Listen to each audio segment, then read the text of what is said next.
Assalamualaikum. Hari ini kita akan belajar bab lakaran pictorial. Di akhir video ini harapnya para pelajar dapat mengetahui apakah peranan lakaran dalam reka bentuk. Sebelum itu, mari kita kenali apakah itu lakaran dan jenis-jenis lakaran. Definisi lakaran ataupun maksud lakaran. Lakaran bermaksud lakaran awal ataupun lukisan draft yang dihasilkan menggunakan teknik lakaran bebas freehand drawing tanpa bantuan alat melukis seperti pembaris atau jangka lukis. Lakaran, sekali lagi saya ulang, lakaran adalah lukisan yang dibuat tanpa ada alat bantuan seperti pembaris. Jadi apakah tujuan lakaran? Tujuan lakaran adalah untuk komunikasi atau perbincangan di antara pereka bentuk ataupun designer, orang yang melukis, dan juga pembuat produk. Pembuat produk ni contohnya kita katakan kilang lah. Okey, seterusnya jenis-jenis lakaran. Jenis lakaran yang pertama adalah lakaran peribadi ataupun lakaran contengan. Ianya bermaksud lakaran awal. Biasanya lakaran jenis ini kurang kemas dan tidak tersusun. Ini adalah contoh lakaran contengan. Okey. Jenis lakaran yang kedua ialah lakaran penerokaan. Lakaran ini lebih kemas dan tersusun. Lakaran ini dibandingkan dengan produk sedia ada dari segi bentuk, saiz, bahan, kos dan lain-lain. Lakaran ini biasanya kita buat untuk kita mencuba kalau kita ubah lakaran produk, apakah yang akan terjadi? Adakah ianya lebih menarik atau kelihatan lebih selesa? Contohnya, lakaran beg tangan ini kita ubah. Yang gambar yang pertama berbentuk segi empat. Seandainya kita ubah dengan bentuk yang lain, adakah beg tangan ini menjadi lebih menarik? Itulah tujuan lakaran penerokaan. Okey, kita lihat pula jenis lakaran yang ketiga, iaitu lakaran teknikal.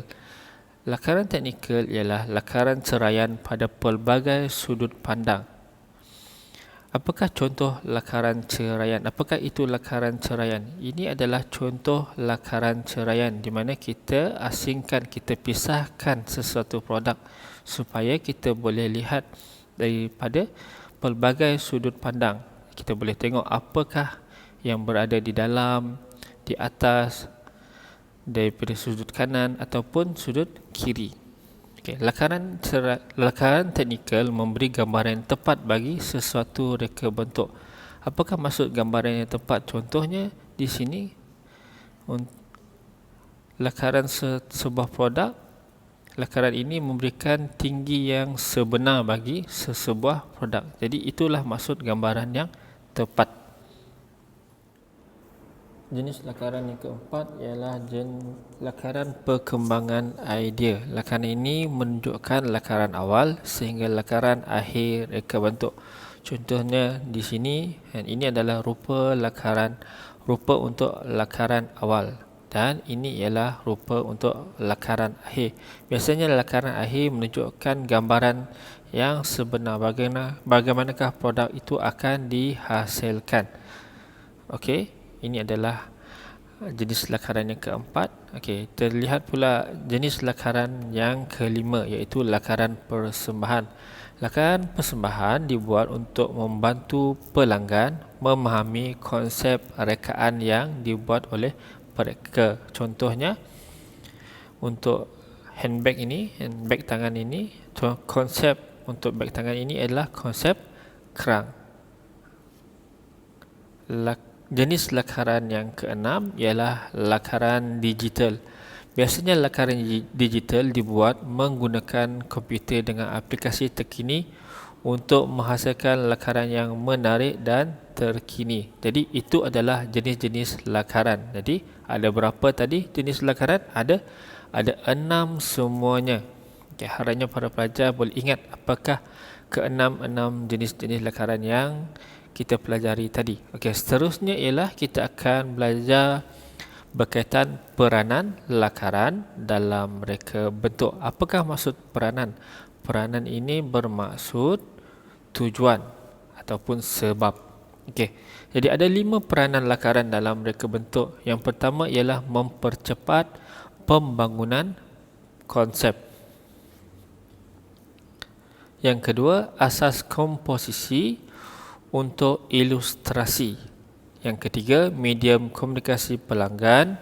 Keempat, eksplorasi visual. Dan yang terakhir, kelima, penyelesaian perincian visual. Jadi, ada berapa semua peranan? Ada 5.